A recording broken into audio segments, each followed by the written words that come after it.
মুক্তিযুদ্ধের স্মারক, মুক্তিযুদ্ধের ভাস্কর্য, এমনকি বীর শ্রেষ্ঠের ভাস্কর্য, এগুলো আপনি ধ্বংস করেছেন, বঙ্গবন্ধুরা তো করেছেন।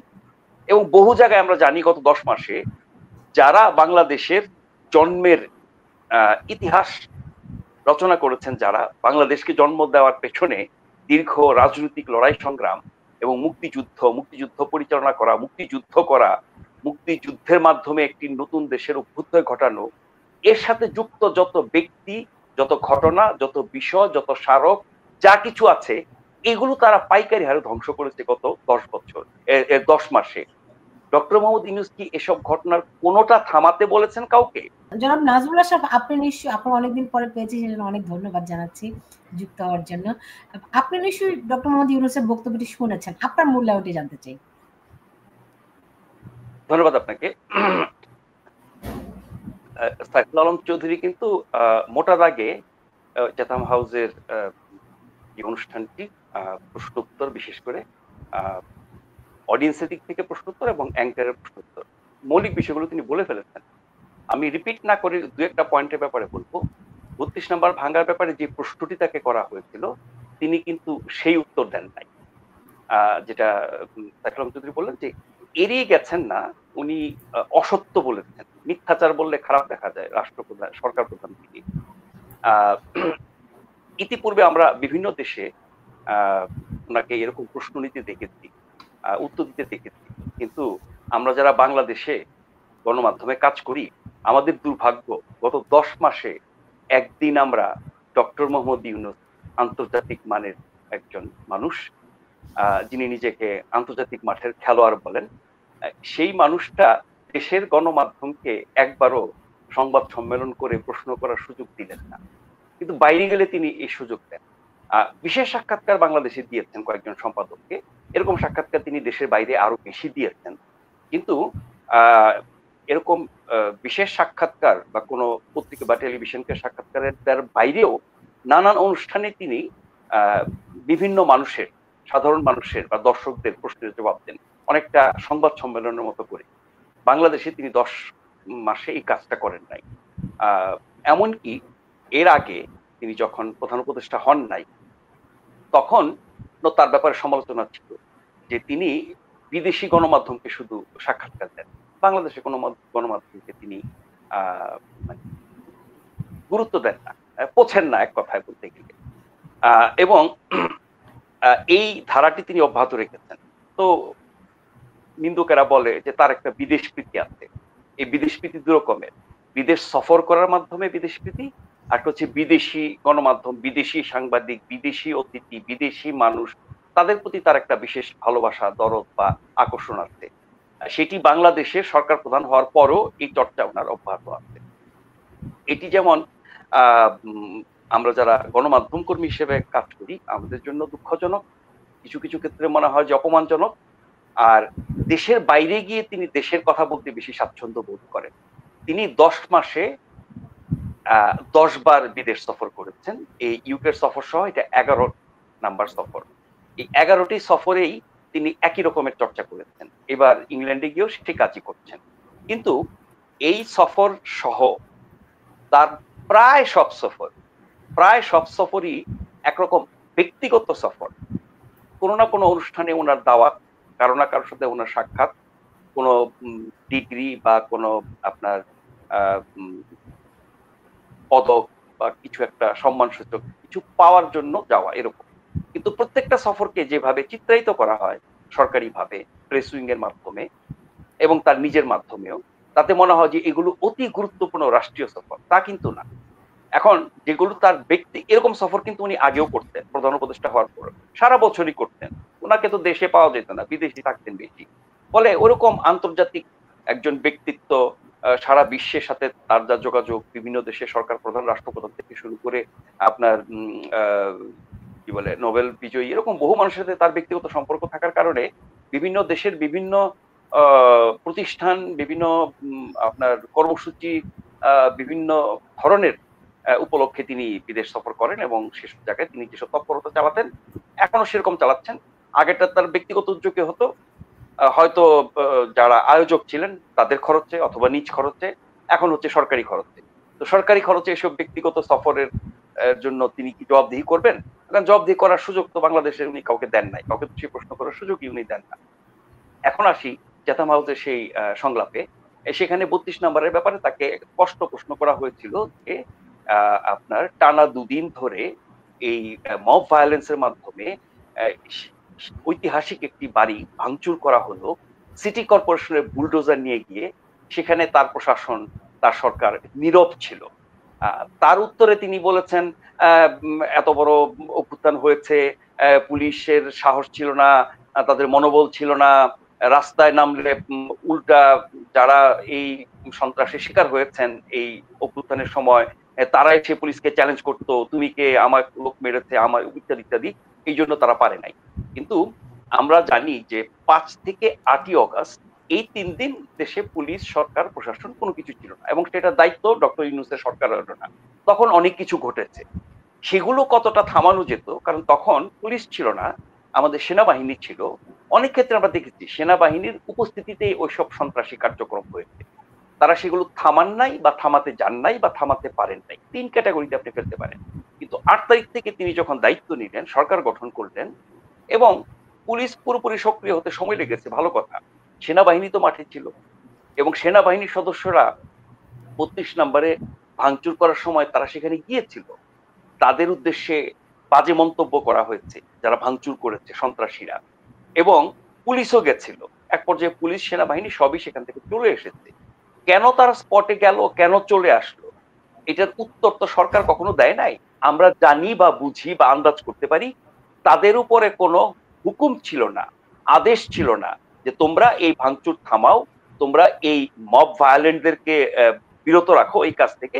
সেই নির্দেশ ছিল না বলে তারা গেছে, কিছুক্ষণ দাঁড়িয়ে থেকে গালিগালাজ খেয়ে আবার হাত গুটিয়ে চলে এসেছে। তো এই সত্যটা তিনি বলেন নাই, তিনি পুলিশের উপর দোষ চাপিয়েছেন। এবং এরপরও আরো যেসব মব সন্ত্রাস হয়েছে সারা দেশে, যত আপনি দেখেন ৩২ নাম্বার ভাঙচুর করা, গুলিয়ে ফেলা, এই ব্যাপারে যেসব বক্তব্য আমরা এই আন্দোলনকারী অনেকের মুখে শুনেছি, অনেক ইউটিউবার, বিশেষ করে একজন ইউটিউবার তো এই ৩২ নাম্বার আপনার লাইভে ভাঙচুরের নেতৃত্ব দিয়েছেন। তিনি লাইভে নির্দেশ দিয়েছেন কোথায় যেতে হবে, কি করতে হবে, কোনটা পরে কোনটা করতে হবে, কতটুকু ভাঙতে হবে, কিভাবে ভাঙতে হবে, এগুলো উনি ওনার পরিচালনায়, ওনার নির্দেশনায় এই কাজটি হয়েছে।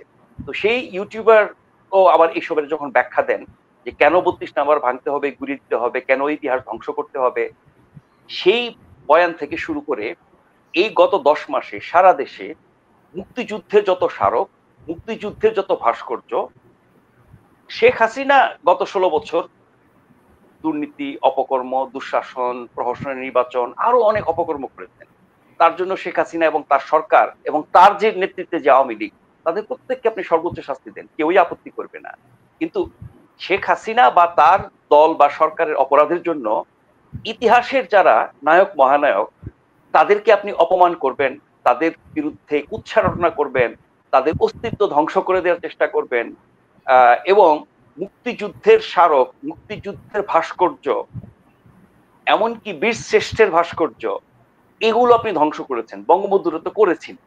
এবং বহু জায়গায় আমরা জানি গত 10 মাসে যারা বাংলাদেশের জন্মের ইতিহাস রচনা করেছেন, যারা বাংলাদেশকে জন্ম দেওয়ার পেছনে দীর্ঘ রাজনৈতিক লড়াই সংগ্রাম এবং মুক্তিযুদ্ধ পরিচালনা করা, মুক্তিযুদ্ধের মাধ্যমে একটি নতুন দেশের অভ্যুদয় ঘটানো, এর সাথে যুক্ত যত ব্যক্তি, যত ঘটনা, যত বিষয়, যত স্মারক, যা কিছু আছে, এগুলো তারা পাইকারি হারে ধ্বংস করেছে গত 10 মাসে। ডক্টর মোহাম্মদ ইউনূস কি এসব ঘটনার কোনোটা থামাতে বলেছেন কাউকে? তার জন্য একজন মানুষকে ধরে বিচারের আওতায় এনেছেন? এই কাজগুলো কি কোনো বৈধ কাজ ছিল? আইনের দৃষ্টিতে এগুলো কি অপরাধ ছিল না? মানে যে কোনো হামলা, ভাঙচুর, সন্ত্রাস আইনের দৃষ্টিতে অপরাধ, তার বিরুদ্ধে আপনি ব্যবস্থা নেন নাই। এবং এই হামচুর, বাংলা, সন্ত্রাস, ধ্বংসযজ্ঞ কোথায় করা হয়েছে? সব ইতিহাস কেন্দ্রিক, মুক্তিযুদ্ধ কেন্দ্রিক, এবং বলা হচ্ছে শেখ হাসিনার দোষ, তার সরকারের দোষ। কিন্তু আপনি আক্রমণ করছেন, ধ্বংস করছেন ইতিহাস, এবং যে ইতিহাসের অনেকে জীবিত না। তাহলে আমরা বুঝতে পারি যে এই সরকার কোন শক্তির মদতদাতা, কোন শক্তির পৃষ্ঠপোষক, কোন শক্তিকে তারা লালন পালন করে বড় করতে চান। সেই শক্তি বাংলাদেশ বিরোধী শক্তি, সেই শক্তি বাংলাদেশের অস্তিত্বের বিরুদ্ধে লড়েছিল, সেই শক্তি ৭১ সালে পাক হানাদার বাহিনীর সহযোগী হয়েছিল। সেই দলটি জামাতে ইসলামী বহাল তরবিয়তে আছে।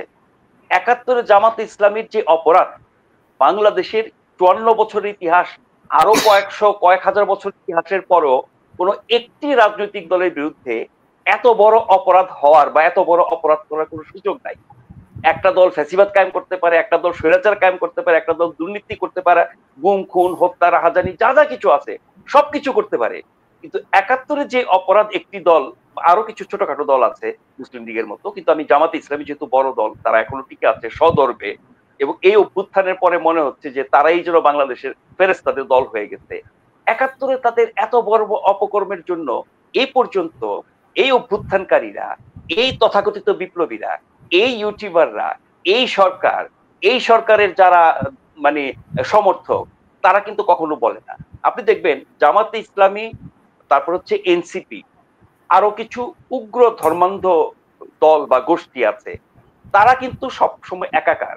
কারণ তাদের সবারই অবস্থান বাংলাদেশ বিরোধী, তাদের সবারই লক্ষ্য হচ্ছে গণতন্ত্র না, তারা তাদের মতো একটা শাসন ব্যবস্থা কায়েম করবেন, যেটিকে আমরা আফগানিস্তান মডেল বলতে পারি, এই আপনার তালেবান শাসন।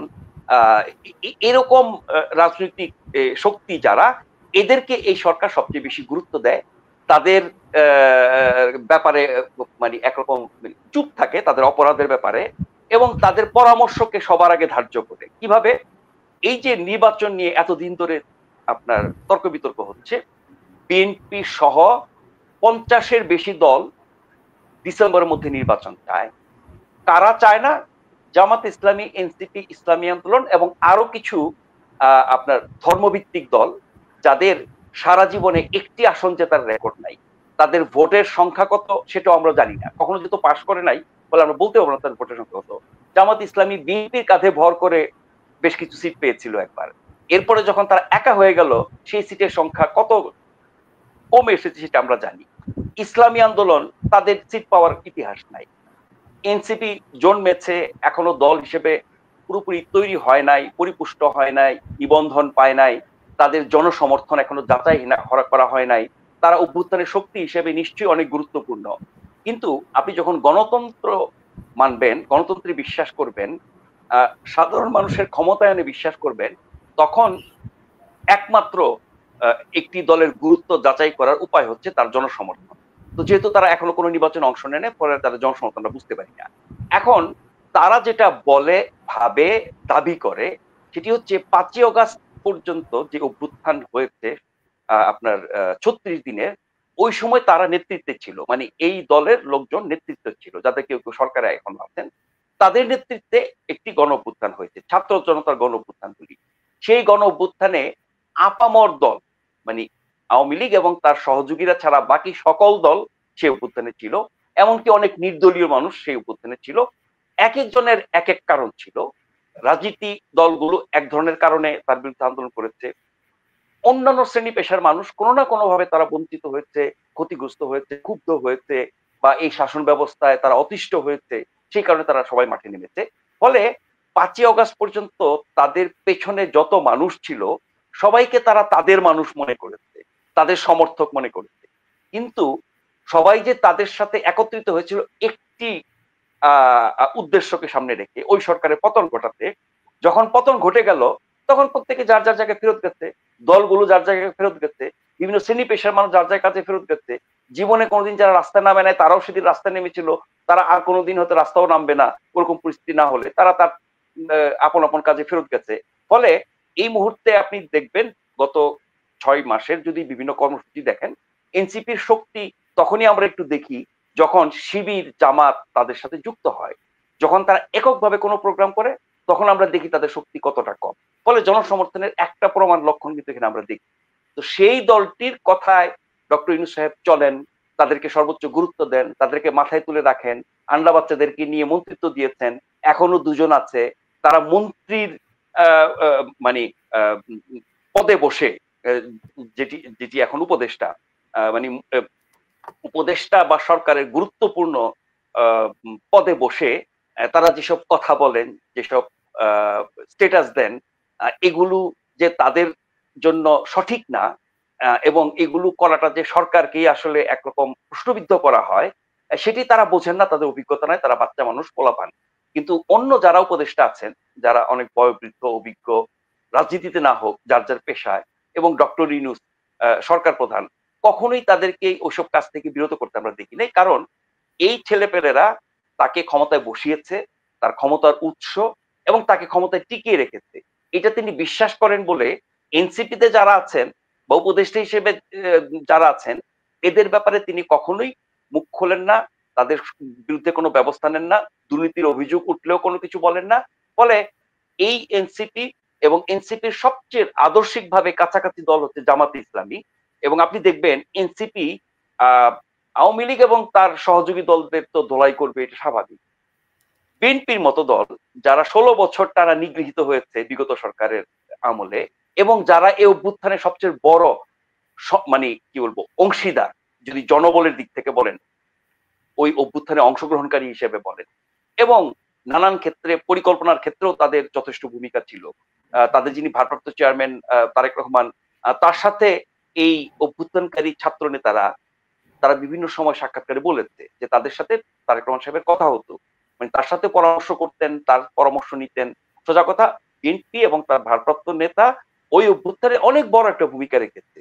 এবং তার আগে 16 বছর যখন এদের অনেকের জন্ম হয় নাই, জন্ম হলেও তারা বাংলাদেশ কি, রাজনীতি কি, অভ্যুত্থান কি, আন্দোলন কি, নির্বাচন কি, কিছুই বুঝতো না। ওই সময় বিএনপির লক্ষ লক্ষ মানুষ নিগৃহীত হয়েছে, গুম খুনের শিকার হয়েছে, জেল কেটেছে, মামলার তো কোনো হিসাব নাই। সেই দলটিকেও তারা প্রতিপক্ষ বানিয়ে ফেলেছে। অথচ জামাতে ইসলামের ব্যাপারে কোনোদিন একটা টু শব্দ করতে আমরা দেখি নাই। তার মানে হচ্ছে আদর্শিক মিল, বর্তমান অবস্থান, সরকারের সহযোগী, এইসব কমননেসের কারণে তারা একযোগে একসাথে আছে, সেখানে তাদের কোনো বিরোধ নাই। আপনি বিষয়বস্তু দিয়েছেন যে মেটিকুলাস ডিজাইনের শেষ কোথায়। এখন আন্দোলনটি কিভাবে হয়েছে এটা আমাদের চোখের সামনে আমরা সবাই দেখেছি। আন্দোলনের ভিতরে বহু ঘটনা ঘটেছে যেগুলোর জবাব আমরা এখনো জানি না, টুকটাক তথ্য বের হয়, আবার সেই সব তথ্য কেউ বলতে গেলে, লিখতে গেলে, প্রকাশ করতে গেলেও নানা রকমের ঝুঁকির মধ্যে পড়ে। হয়তো কোনো এক সময় যখন শান্তিপূর্ণ স্বাভাবিক অবস্থা তৈরি হবে দেশে, তখন আমরা ওই 36 দিনের আন্দোলনের আরো অনেক তথ্য পাবো, যেগুলো এখন আমাদের অজানা, অথবা এখনো স্বীকৃত না বা প্রমাণিত না। সেই জায়গায় নাহিদ ভাই গেলাম। কিন্তু ওই আন্দোলনটি মেটিকুলাসলি ডিজাইন ছিল, এবং সেই মেটিকুলাস ডিজাইন কারা করেছে, তার মাস্টারমাইন্ড কে ছিলেন, এগুলো ডক্টর ইউনূস বহু আগে বলেছেন, যেটি নিয়ে অনেক কথা, অনেক সমালোচনা আছে। কিন্তু এখন এই 10 মাস পরে এসে এখন নির্বাচন কেন্দ্রিক যে তৎপরতা আমরা দেখছি, সেখানে কোনো মেটিকুলাস প্ল্যান আছে কিনা, সেখানেও দেশের বাইরের কোনো শক্তির সংযোগ আছে কিনা, কারো নির্দেশে, কারো আপনার স্বার্থ রক্ষার জন্য, কারো লক্ষ্য পূরণের জন্য এই সরকার কাজ করছে কিনা, সেই প্রশ্ন কিন্তু মানুষের মাথায় আছে। ফলে ওই প্ল্যান কবে শেষ হবে, আপনি বলছিলেন যে শেষ অঙ্ক, আমার তো মনে হয় যে মানে কোনো না কোনো এক সময়, সেটি এপ্রিলে হোক, ফেব্রুয়ারিতে হোক, জানুয়ারিতে হোক, ডিসেম্বরে হোক, বা আরো সংকট তৈরি করার কারণে যদি সেটা আবার পিছিয়েও যায়, কোনো না কোনো এক সময় তো নির্বাচন হবে, এবং সেটা একটা সুষ্ঠু গ্রহণযোগ্য নির্বাচন হবে। সেই নির্বাচনের মাধ্যমে একটি সরকার গঠিত হবে, দেশে তখন একটা স্বাভাবিক স্থিতিশীল পরিবেশ তৈরি হবে, স্বাভাবিক রাজনৈতিক চর্চা হবে, সেখানে অন্যায় করে, অপরাধ করে, মব সন্ত্রাস করে কেউ পার পাবে না। এরকম বাস্তবতা যখন আসবে না, তখন আমরা এই মেটিকুলাস ডিজাইনের আরো অঙ্ক, আরো দৃশ্য, আরো হিসাব নিকাশ, আরো তথ্য আমরা আরো অনেক জানতে পারবো। এবং সেই জানার হয়তো এমন অবস্থা হবে যেগুলো জেনে আমরা বিস্মিত হব না, অনেক ক্ষেত্রে তো বিশ্বাসই করতে চাইবো না, এমন সব ঘটনা করতে পারে। কারণ এরই মধ্যে আমরা দেখেছি যে সংস্কারের নামে 10 মাস কাটিয়ে দেওয়া হয়েছে, সংস্কারের স হয় নাই এখন পর্যন্ত। কি হবে, নির্বাচনের আগে সংস্কারে কি সুফল জনগণ পাবে, তারই কোনো নিশ্চয়তা নাই।